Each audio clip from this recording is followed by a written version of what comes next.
because when we think about refugees who need immediate resettlement, expedited screenings, we usually think about people who are fleeing extreme violence, persecution, famine, war, in places like South Sudan, Myanmar, the Congo, not white Afrikaners. See that chartered plane the Trump administration is sending? It's not going to collect refugees that have been sitting in resettlement camps for years, fully vetted, waiting to come to the United States to escape violence. No, it's going to South Africa to collect white people who claim they're being discriminated against. Why would they be getting discriminated against?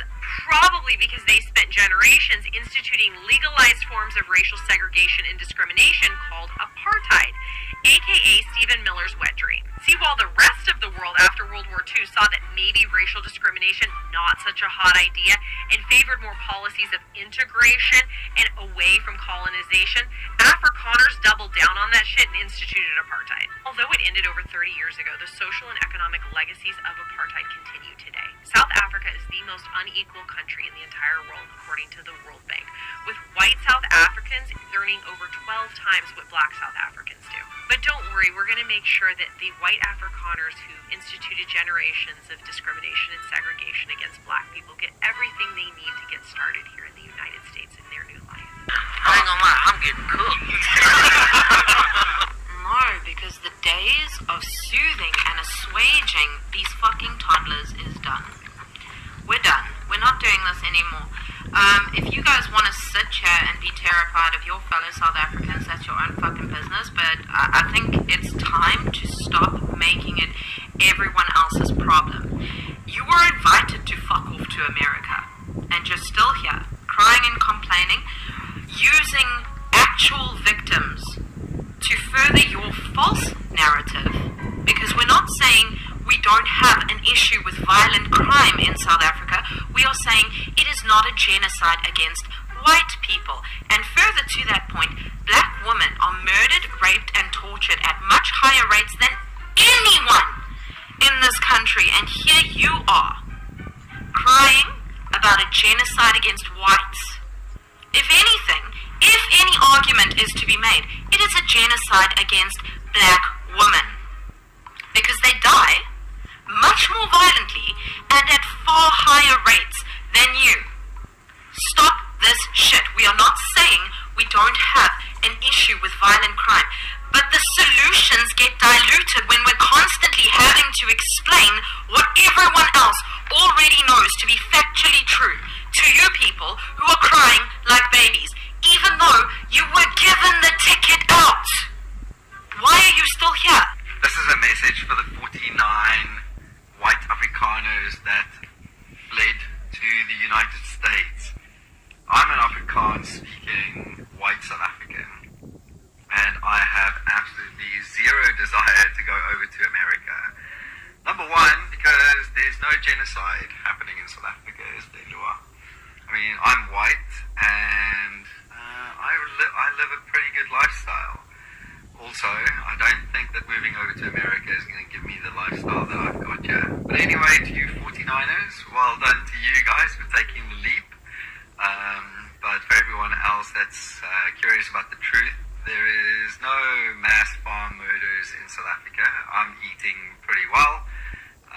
I'm getting my food from the shops. I haven't heard of any farmers being brutally attacked or murdered, especially not racially motivated attacks. So there you go. I don't know what Donald Trump is up to, what he's saying, but this guy is just talking absolute nonsense. To all of the South African Afrikaans refugees that are coming to America soon, I just want to let you know, as someone whose wife is Afrikaans, who's been to South Africa multiple times, you're going to have a bad time. There's no white genocide happening in South Africa. You have crime that's happening as a result of racism-fueled generational economic inequality, the same thing that's happening in America. We're just a couple decades ahead of you on the unchecked capitalism timeline. But I have good news for you.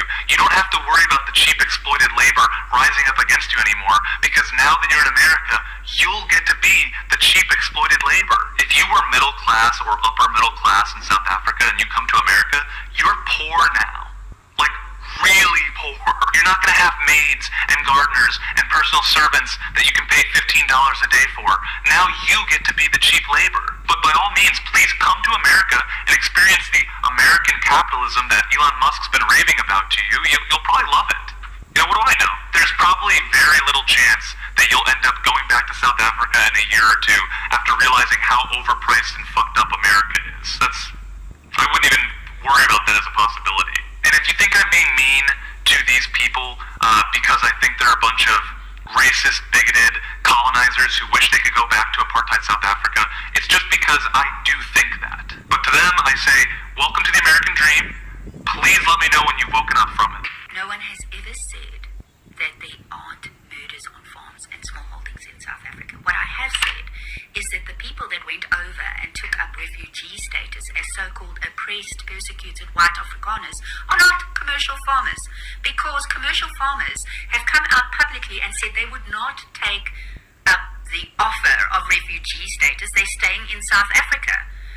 So that's what is being said. I do not know why farm murders are brought up when we're talking about people that aren't farmers. Also, another thing is, when you live on a farm as a white person in South Africa, do you think you're exempt from crime? Or do you think that crime on farms and small holdings only affect white people and it's therefore racially motivated? Because I can tell you that is false. In August last year, Maria and Kudzai's husband went to go and dig for food on a dump. The food would have been pig food. All three of those people were shot. Maria and Kudzai died. Their bodies were thrown in a pigsty. Fortunately, Kudzai's husband crawled to the main road and was able to get help. Now, I want to ask you, do you think that that crime was racially motivated? Because, the alleged shooter and the other people that have also been arrested, two of them happen to be white. So the farmer is white, the farm manager is white, and then the person that assisted with moving the body is a black laborer. Do you think it was a racially motivated crime and it took place on a farm? Or was it a crime? Can we stop with a false narrative? Also, another thing is that if people really want to get to know about murders on farms and small holdings, there is a professor in South Africa called Professor Zinn. He does extensive work, or has done extensive work. I think it's over 5,000 pages of work where he's even interviewed criminals involved in crime on farms and small holdings. Let's start being honest.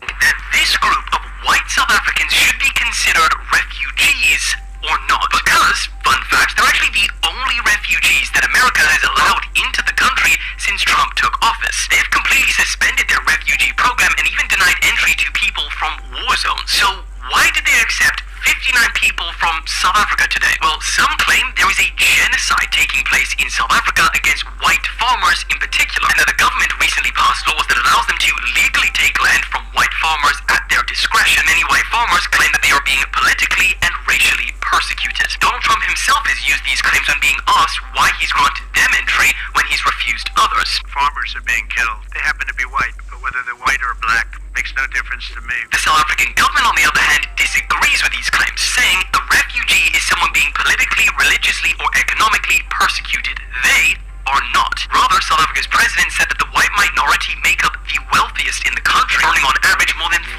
times as much as black South Africans. And according to a government 2017 land audit report, despite only making up roughly 7% of the population, white South Africans own 72% of South Africa's private farmland, while black South Africans make up more than 90% of the country's population, but only hold 4% of all privately owned land. In addition to this, a South African court recently ruled that the claims of white genocide in the country was, quote, clearly imagined and not real. However, the nuance there is that it doesn't mean that farm attacks and murders don't happen, because data from civil rights organizations show that they clearly do. But whether they constitute a genocide or even widespread racially motivated killings is heavily contended. In fact, the decision to class them as refugees is so divisive that it's got the freaking church picking sides. In a massive move, the Episcopal Church just terminated their 40-year-long partnership with the U.S. government on refugee resettlement, saying that it refuses to support Trump's decision to prioritize white Afrikaners over other refugees. So the question is, what do you think?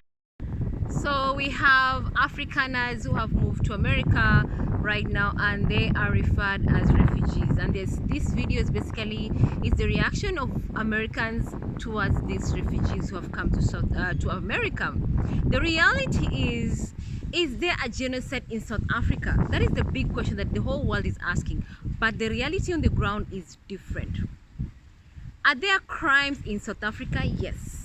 Are there crimes that are affecting each community in South Africa, whether you're white, black, Indian, Asian? Yes. Is there genocide that's happening in South Africa? The reality is no. Why? Why are people talking about genocide right now? For a long time, apartheid was being done in South Africa, and majority of the people who benefited are the white settlers, who are called Afrikaners.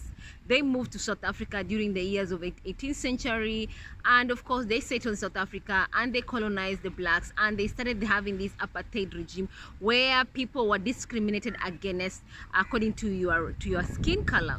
If you're white, of course you had benefits, and of course you are according to the system, you are going to benefit the types of job, education, and where you live. Of course, it's going to be a very high-end area. If you are black, you are at the bottom of the pyramid. You are not going to be educated. You're going to live in poverty. And of course, the types of job you're going to get, it all depends on the skin color. And there was no interracial marriages. It was against the rules during the apartheid time. When the late Nelson Mandela became president of South Africa, he abolished apartheid. And now we have the Rainbow Nation in South Africa, which is known today. But did they do away with poverty in South Africa? No. And that is what is affecting South Africa at the moment. Majority of the blacks in South Africa, they were not educated. That is the fact. That is the reality.